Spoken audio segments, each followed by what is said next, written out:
Today, we have something a little bit different for you about deer processing. Whoa. So check this out. My son Landon shot a doe right off of our property here in Ohio. It's bow season. Good job, Landon. Thanks. He made a great shot. She didn't go very far at all. Here's your tag, son. We had a talk with Landon on the way to work. We brought this doe in, we got her all dressed out, got her all skinned. We noticed that she doesn't look, I don't know, doesn't have a lot of fat cover, pretty lean, almost a little bit of a yellowish tint to it. I'm no deer biologist, but maybe it's age. So maybe this is just an old, nanny doe, and she was starting to maybe go down a little bit. But I had to talk with Landon. We made a decision. We're gonna turn this deer into pet food for our dog Oakley. So nothing goes to waste. We don't wanna see it go to waste. So that's what we're gonna do today. We're gonna grind her. We're gonna coarse grind it, add some carrots and peas. We feed our dog a raw diet. We're gonna show you how we make pet food out of a deer, right? Yep. So we're just gonna get started on her. So I didn't notice when we skinned her, I didn't notice any, abscesses or anything like that.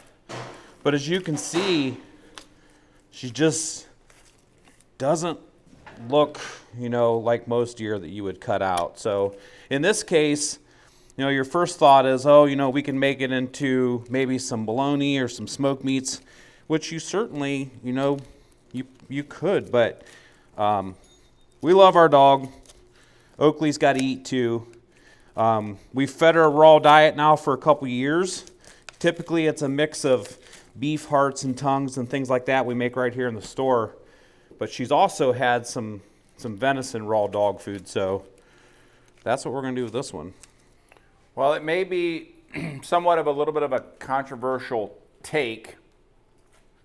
I want to add some perspective to this too as well. So if you think about it, every animal that's slaughtered in the United States is either inspected on the state level or the federal level and passed for wholesomeness for human consumption. So if an animal, in the domestic variety of beef, pork, chicken, lamb, is not considered safe for human consumption or wholesome for human consumption, we like to say in our industry, in the commercial industry, every animal gets an autopsy. And that's, again, with a state inspector or federal inspector looking at the carcass. And if there's a situation like this where they just don't think it looks right, they're going to get probably a veterinarian involved. They're going to do, like I said, an in-depth autopsy.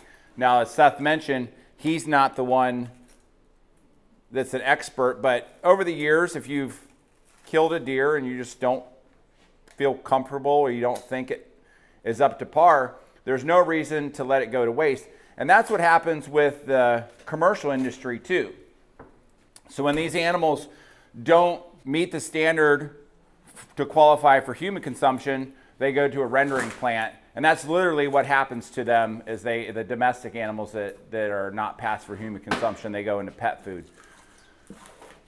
When you're thinking about this with deer, it's also important to point out that there was a tag used on this deer. So we're not here to say that you can shoot wildlife, wild game to feed your pets. This was legally harvested. It was tagged. At that point, the carcass, you're pretty much free to do with it what you want. There could be some other circumstances that maybe the deer laid overnight, you weren't able to get to it, and you just don't want to see it go to waste. And it would be a real shame to just, have the carcass not be used. Or possibly, you find one along the road. That was the next point I was going to make, roadkill. Again, you want to check with your state, whatever jurisdiction you're in, to find out if you can take possession of the deer, because these are a natural resource and you're not allowed to harvest them for outside hunting seasons, all that type of stuff. But it's something that you should consider if you have legally taken possession of any wild game carcass that you just don't feel comfortable eating. It's time to look at turning it into pet food.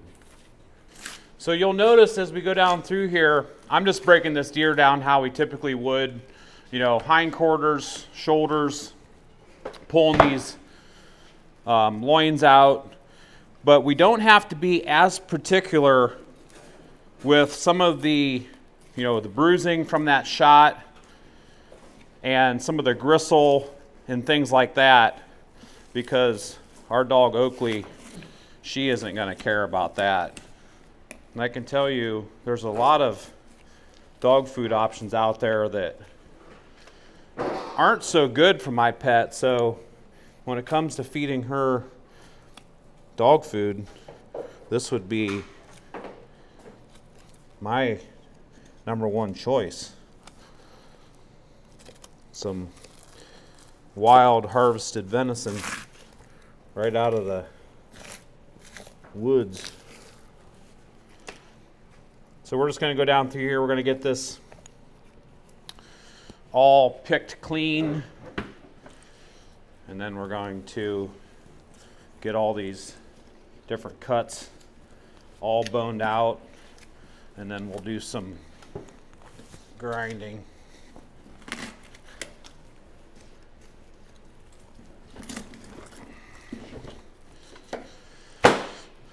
So there you have the neck, you have both hind legs, you have those deer back straps,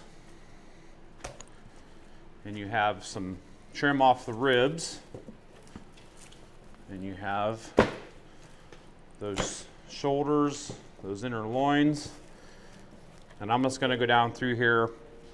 I'm going to get this portion picked all nice and clean, and then we're going to go down through. We're going to debone everything and make it into grindable sized pieces to go through our made with meat 1.5 horse grinder. And we're just going to start making some pet food.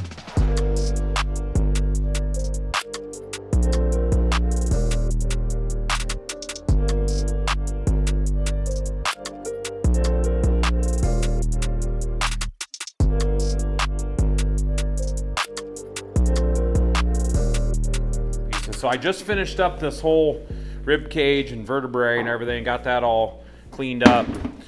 And now what I'm going to do is Landon's going to go through. Uncle Scott's over there, he's deboning some pieces, but then what I'm going to do is I'm going to have you go through and I'm going to have you cut these into pieces that'll go through the grinder, okay? So just chunk them up, and you don't have to worry about some of the gristle and this, there might be some fat on there and maybe a little bit of bruising. You don't have to worry about that because it's going into pet food. Oakley, she's going to love that. So you just go through, you cut these up into smaller pieces, and I'm going to keep working at making these boneless.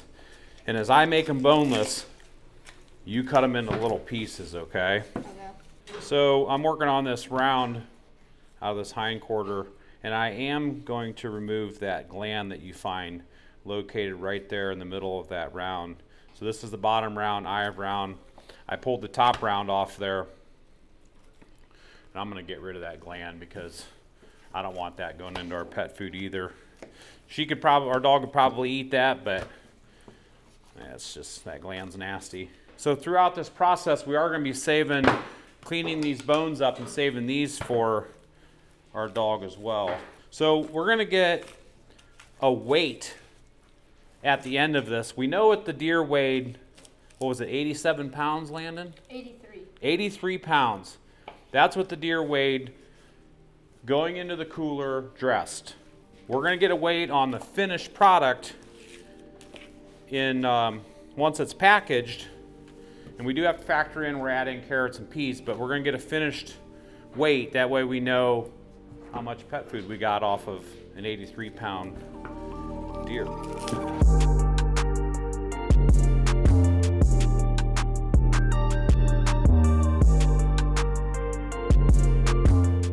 How's that knife holding up, Landon? Need me to tune it up a little bit? Sure.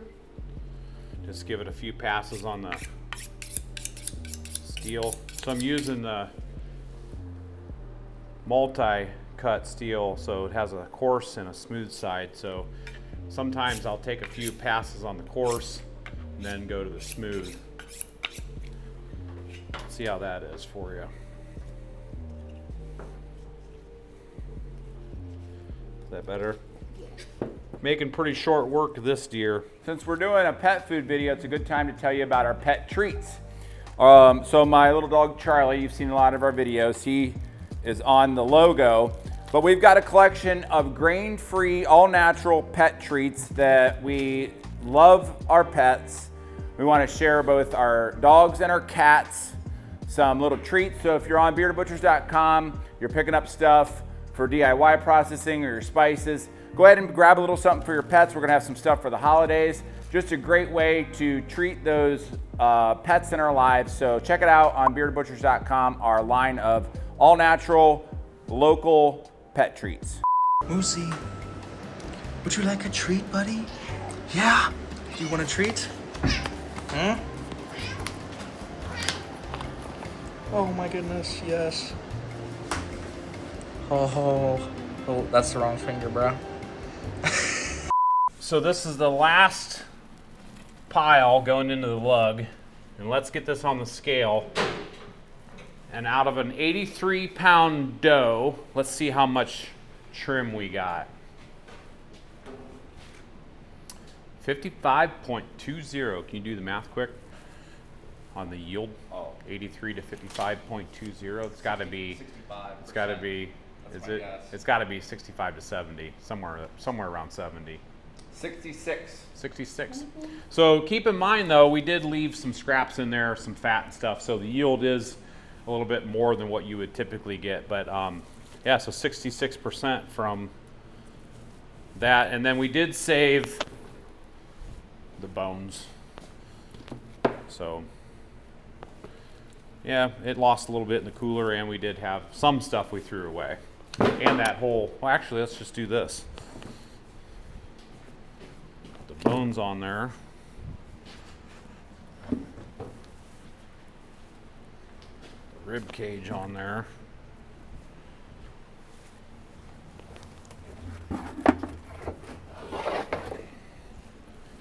Those shoulder blades.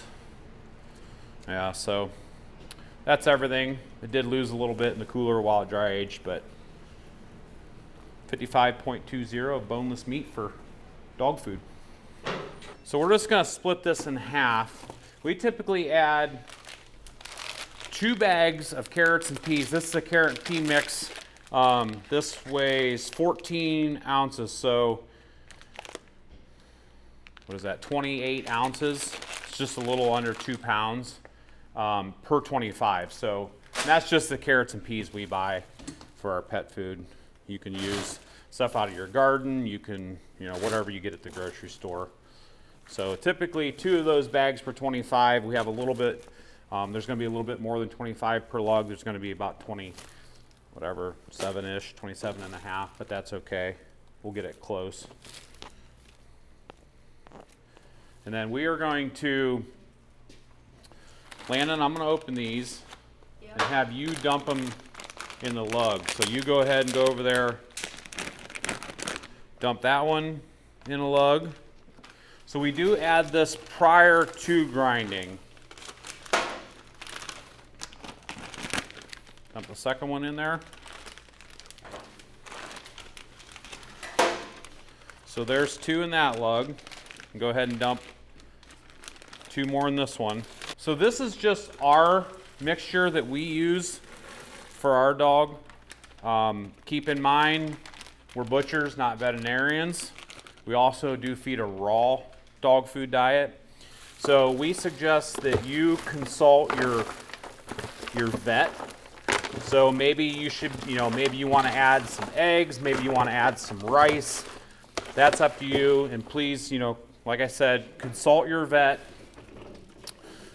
They will have the best recommendation for you on what their opinion would be on how you should be feeding your dog. But like I said, This is just how we feed ours. So now that we have the carrots and peas mixed in, let's get to grinding.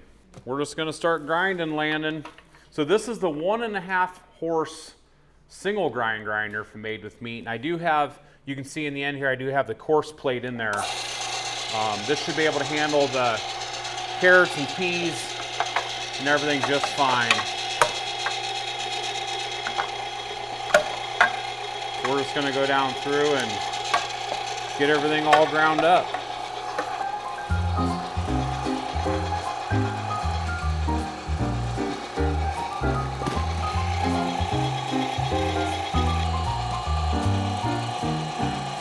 First batch is ground. How we looking, Landon? Good. 25 pounds done so far. That took what? 5, 8 minutes? All right, you ready for the next batch? So Landon, isn't it pretty cool that a deer that you got off of our own property, we're making pet food for little Miss Oakley, our family pet? Isn't that great?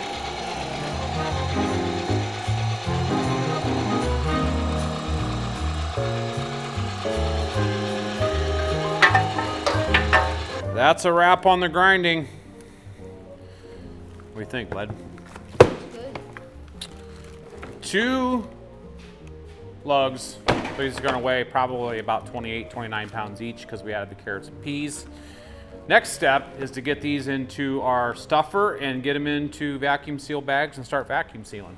Next step is just to get our stuffer filled up with our pet food mix. Should be able to hold 1 full lug per cylinder.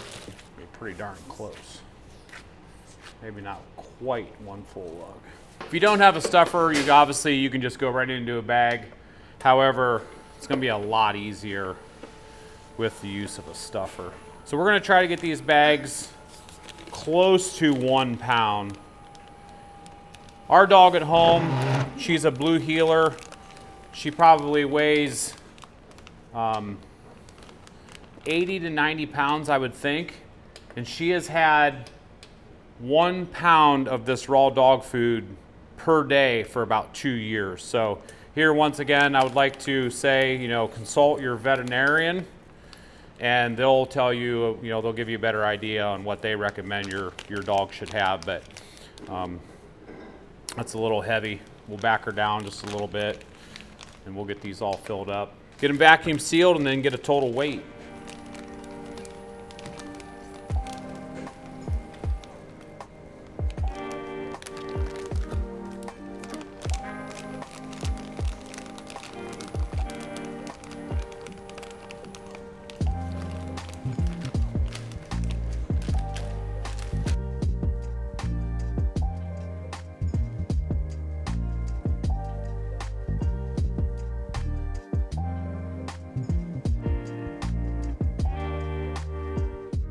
Well, Landon, 58 pounds of some of the cleanest, best pet food we think that we can give Oakley. Yeah. So good job on the dough. Like I said earlier in the video, we don't know why she was leaner. We don't know why she had a little bit of that yellowish hue to her, but perfect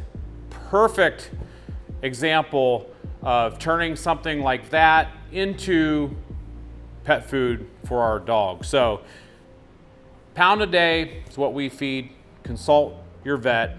This is nearly 2 months worth of food for Oakley. I bet you she's gonna be wagging her tail when we get home, huh? Yep. So good job, Landon. Took us just a little over an hour to produce this. Next step, let's take some home. Let's give it to Oakley. And let's see if she likes it.